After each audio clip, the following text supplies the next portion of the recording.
Hi friends అందరికి. ఇగో నేనైతే ఈరోజు కందిపప్పు వేస్తున్నా. ఇగో కొన్ని పచ్చిమిర్చి కొంచెం కారం అయితే వేస్తున్నా, పోపు అయితే వేస్తున్నా. ఇవి చూసిరా, ఇలా నేను ఒకటి మర్చిపోయినా, వీడియో తీయాలనే టెన్షన్లా పోపు దినుసులు అయితే వేయలే.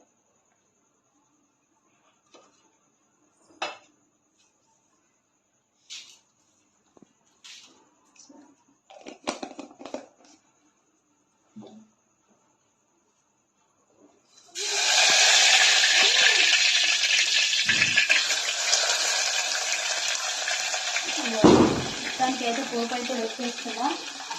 మీకు ఎంతమందికి ఇష్టం? నేనైతే కందిపప్పు వెనక చాలా రోజులు అవుతుంది పప్పు తినాలని వేడి వేడి అన్నం. ఇక్కడ సైడ్ అయితే